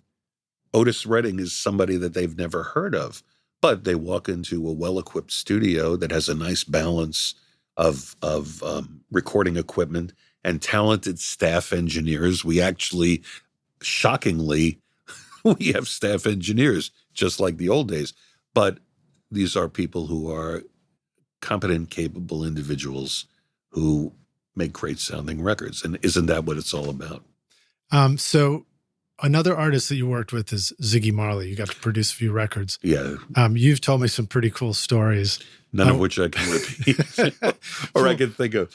Tell us a little bit about that. I don't know whether it's worth talking about much, but also that also represents a difference between what a recording budget might have been at one time versus what it is today too, working with labels and all that kind of stuff. So just talk about the first working with Ziggy. Oh, also I'm looking at the album cover and I was like, I write down like, how old was Ziggy when you were working with him? Well, I think he was 17 or 18 years old. That's amazing. I know. It really is, because I haven't seen him in a while, but we did get together. Gosh, I want to think it was less than 10 years ago. And he was in his 40s. So, I'm not looking at the mirror constantly and going, this is what I look like and how much I've changed. But going from a teen to like, he's a man. Right. He's a man. Was he older than you were when you were producing his records? When you reconnected? Yeah. Yeah. That's great, man. Yeah, he is. He is older. He is older than I was when I was working with him. Sure. Well, it's funny because I feel terrible now. No. I just think about like oh my gosh. I think about, I remember hearing you talk about working with Ziggy Marley, and in my head I'm conjuring up an image of Bob Marley, and I'm thinking about you working on a record that is, represents a legacy of music or whatever. And then I would go, and then I'm studying and looking at the record, I'm like, oh shit, man, he's working with the 17-year-old kid who's making a record. Was that his first record? No, and interesting that you bring that up, because I think when we went in and approached the very first record that I had done with him, that was front of mind. What you brought up is great, because it was front of mind, meaning that the first two records he made for EMI, I think it was EMI Records, Hey World, I think was one, and I forget what the other title of the other one was. And I don't think that they did it necessarily a bad job, but they treated him like a kid, and he was, I guess, a kid. But you know what I'm saying? Like, there was an approach to the popish side of it that did not represent what I felt as a producer, engineer, and mixer was the gravity of the music. Do you think that's also a time of a particular, like a stylized 80s album cover would be very common in that time too? Do you feel like that was... I like again, that just may be because generationally that's where I'm from. Right. I thought that, the cover art, Melanie Nissen, actually, the fact that I remember the art director's name. That is pretty cool. But Melanie was a phenomenal, she worked, long story, very short. Ziggy was signed by Nancy Jeffries, who was by far one of the most competent A&R women I had ever met in all the years that I had made records. And she wanted me to work on this Ziggy Marley record. Unfortunately, the original producer was killed in a car accident down in the Bahamas. Yeah, Alex Sadkin. Oh, wow. I mean, we can, we're going all over, but yeah. And Alex and I had worked together. I assisted him on a project. He had done a couple of the Foreigner records, and he was a top-notch guy. And he was going over a bridge in Nassau, and his Jeep went off the road, hit a tree. Wow. So they were stuck for production, and they approached Chris Frantz and Tina Weymouth of Talking Heads. And I happened to be working on that record with them at the time, a different record with them. Tina sat with me and said to me, you could do one of two records. You could do the next Talking Heads record, be involved in that, and it's not necessarily be the only engineer or mixer. Or you can do this Ziggy Marley record with us. You've already done a bunch of Talking Heads records. Why not do this? And I'm sitting there and thinking to myself, oh, brother, I loved Bob Marley's music, but another at that time, so you had John Lennon's son, Julian, putting out music. You have Bob Marley's son, Ziggy. I just thought, is there seriousness to this? Right. And to your earlier point, just wanting to encapsulate the gravity of that moment, and trying to make something that would transcend, to your point, the 80s vibe of it. And to be honest with you, while I think we succeeded. I think, I hear that record every once in a while, if I'm listening, to Sirius XM or something, and I'm like, this is really not bad. This is really not bad. Yeah, this sounds great. And then a reminder, Rockstars, of course, we will have link in the show notes to go listen to the complete discography, or as much as we can get into a playlist with Glenn. Yeah. And please do go check out all these great records, because there's such a vast amount of music. One thing I'll share with you, by the way, is we were talking about Earl Chinna Smith, who I met on those records. And here we are all these years later. I'm producing an album for him beginning, we were talking about what's coming up, on the horizon. And it is going to be populated with some very, very notable musicians. Chinna's discography, please take a look at his wiki at some point, if you care to. The artists he has worked with as a guitarist, as a producer, as a co-writer, it's transcendent. And he's finally making his record. And probably by the time this actually airs, we'll be in the thick of it. But we plan on working here and bringing in, a lot of his musicians. But that record and those series of records that I did with Ziggy still have consequence all these years later. That's awesome. Yeah. Was there a story to the process of getting, assembling the parts to go make the record with Ziggy? Were you involved in assembling the band and the musicians that were going to be on the record, or anything like that? How did all that work? Ziggy had it was Ziggy, his brother Steven, who is an artist now and obviously in his own right, and his two sisters who were involved in it. And it was kind of Ziggy's version of the I3. So it was Ziggy Marley and the Melody Makers. Right. And he was touring with an Ethiopian group who I still keep in touch with. I'm a faithful old dog, but called Dalal, Dallol.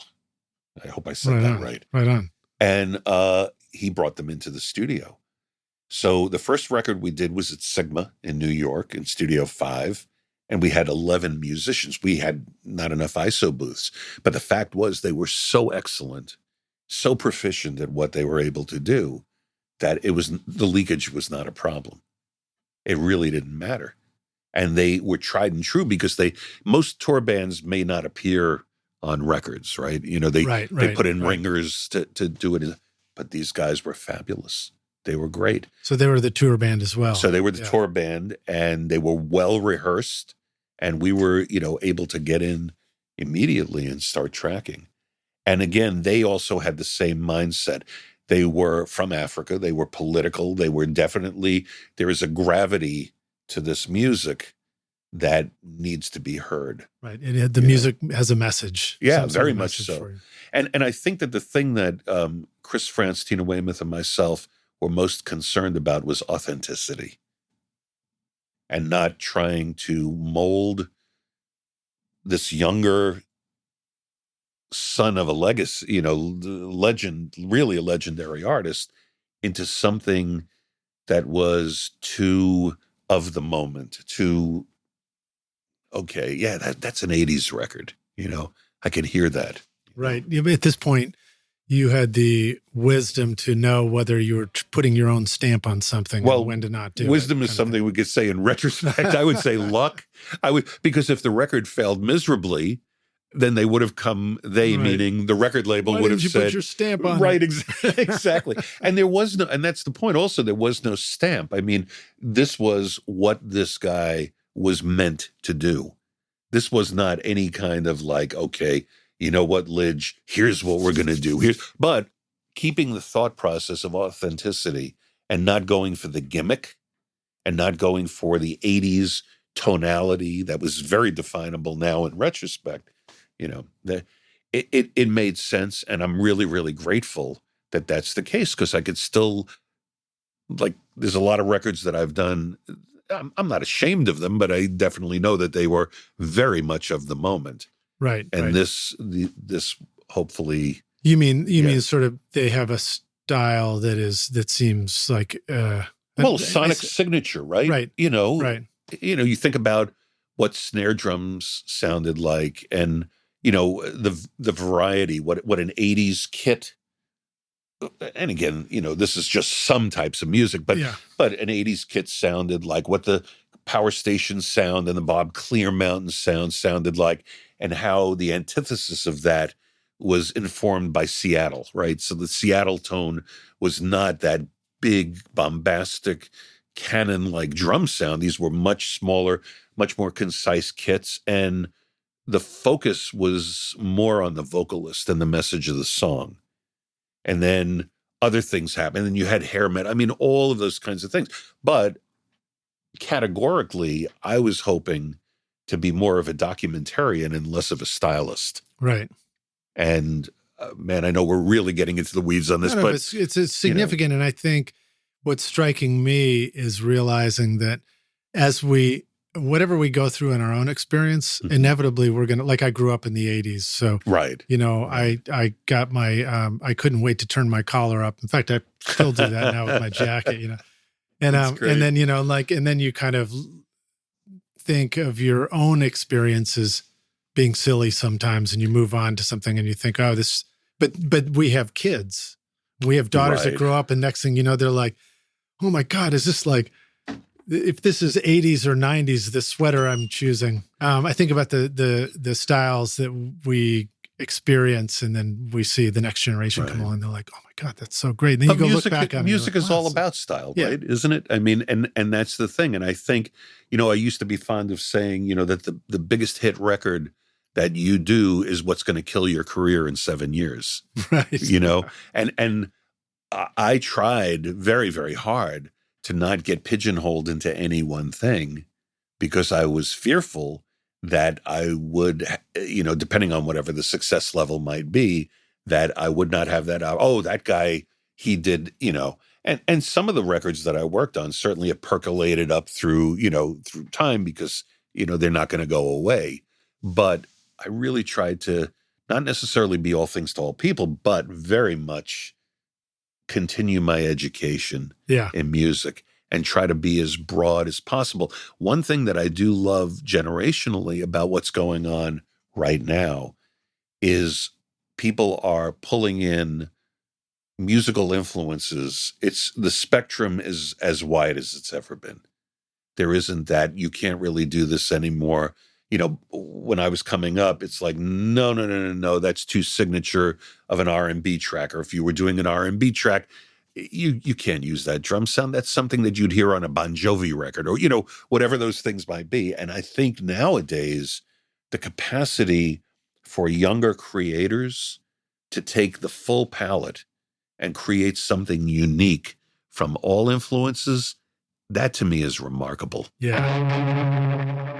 This podcast is proud to present Recording Studio Rockstars Academy. Are you ready to take your recording, mixing, and mastering to the next level and make your best record ever? Then visit the Academy to find the course that's right for you. Want to record killer drums in your home studio? Then check out Rockstars of Drums to learn how to record, edit, and mix pro-sounding drums with a professional Nashville session drummer in a Grammy-winning studio. Or if you're ready to start mastering your own records at home, then check out Rockstars of Mastering, where I walk you through exactly how I master my own records using nothing but plugins. Plus, I take you into a world-class mastering studio, Sterling Sound, to meet with Ryan Smith and hear how he professionally mastered my record, Skadoosh, for release to streaming platforms. That's the music you hear on this podcast, Rockstars. And if mixing is your focus, then check out my free mixing course, Mix Master Bundle, where I show you how to mix using stock and free plugins and Pro Tools. Plus, you get a look at how I recorded everything in my studio and multi-track downloads for you to practice mixing and even upload to your website if you want. Are you ready to make your best record ever? Then go to recordingstudiorockstars.com/academy to get started now.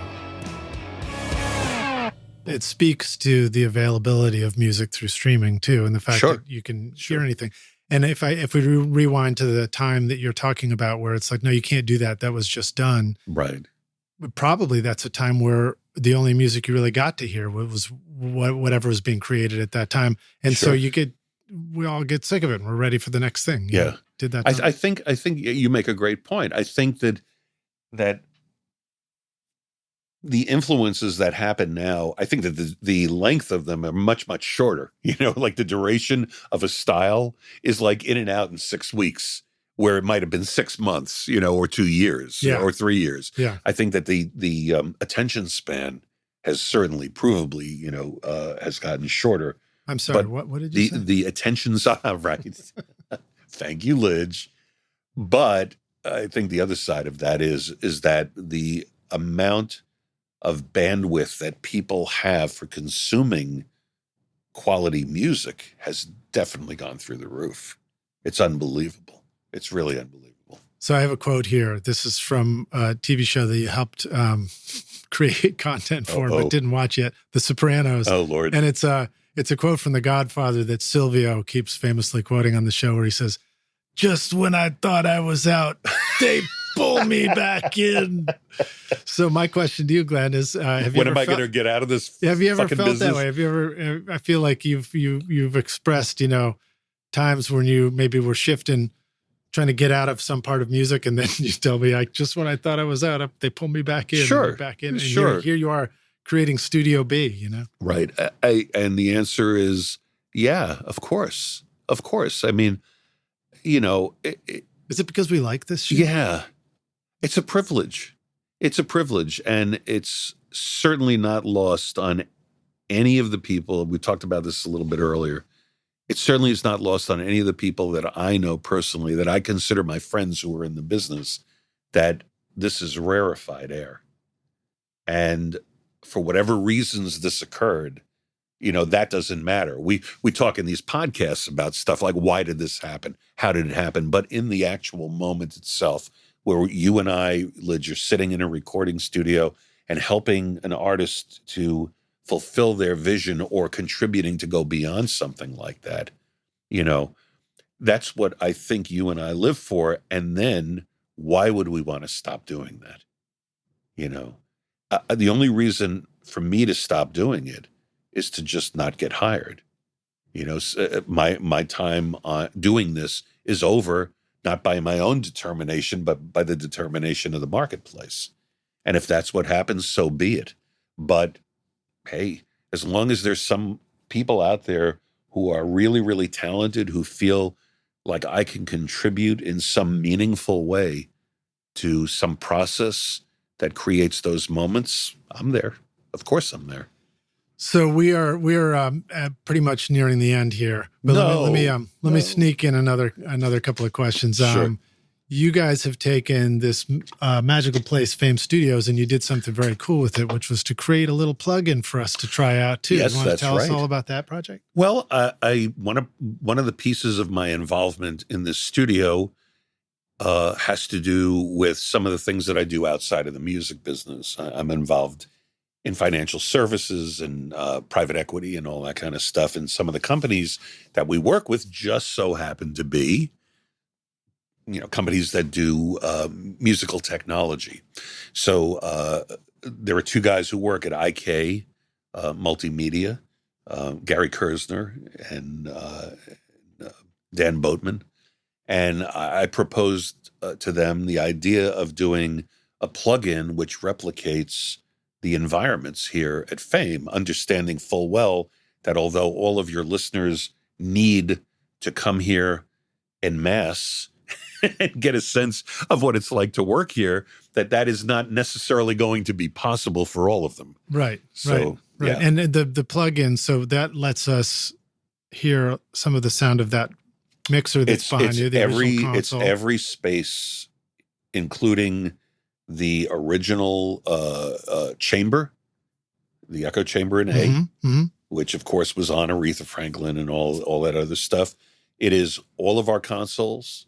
It is the ISO booths and the main rooms of A and B. Right, with different miking positions. Exactly. I think, right? Yeah, exactly. And I will tell you that it was as satisfying to me to be involved in that project as any record that I've made.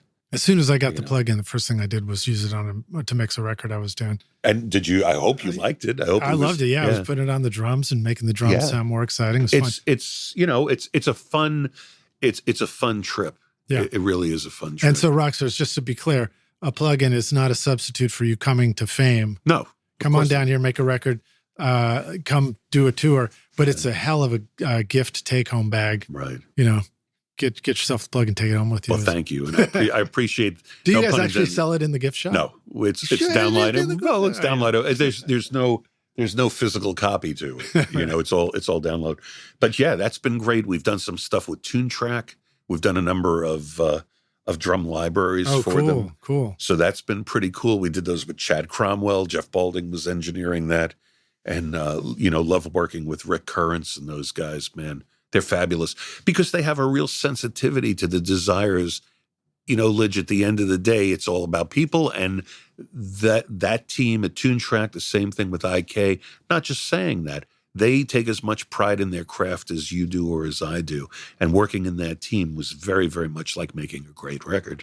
That's awesome. Both sides. All right, so closing question. This one is hypothetical. Yes. We're going to take the Wayback Studio machine. You get to go back and find young Glenn as he's like, don't bother me, I'm sound checking the band right now or whatever. And you say, listen, young Glenn, I've come back to give you this bit of advice. Here's the single most important thing you need to know to be a rock star of the studio yourself one day. What advice would you like to go back and give yourself? Don't waste time. I love it. Don't waste time. Well said, as they're trying to get in the control room here and get the session going. So thank you for joining us on the podcast, man. Dude, it's a pleasure as always to hang with you. Love you, Lidge. Thank you for the opportunity. I'll see you again next week anyway. Yeah, absolutely. But Rockstars, thanks for listening. Let them know where would you like them to go to check out more about you, or if they want to come learn about fame. My website is easy to find. Glenn with two N's R.com. GLENNR.com. Right on. There it is, Rockstars. Glenn, we'll see you around the studio, dude. Thank you, buddy. Cheers. Thanks so much for listening to Recording Studio Rockstars. If you enjoyed the show and want to help make it better, then please share this episode with your friends on social media and leave a rating and review on iTunes to help the podcast reach more rock stars like yourself. You can click directly over to iTunes or go to rsrockstars.com/review for an easy explanation. And remember to hit the subscribe button to keep up with weekly episodes. And if you're ready to make your best record ever now, then head over to Recording Studio Rockstars Academy, where you can start with my free course at mixmasterbundle.com. Thanks so much for listening, and thanks for being a rock star. I'm Lidge Shaw, and this is Recording Studio Rockstars. Now, go make great music. Recording Studio Rockstars would like to give a big thank you to our awesome sponsors who help make this episode possible. Lewitt, Grace Design, Adam Audio, Native Instruments, and Isotope. And remember, at isotope.com and nativeinstruments.com, use the coupon code ROCK10 for 10% off any plug-in purchase. If you enjoyed Recording Studio Rockstars, please check out our sponsors using the links in our show notes, because it's a great way to help support the show. These are all things I highly recommend for your studio. They're going to help you make your best record ever. I would also like to thank our fantastic team here at Recording Studio Rockstars, Vlad Weselchenko, Braden Stremming, and Liz Hulitskaya. Thanks so much for listening, Rockstars, and we'll see you in the next episode. Cheers.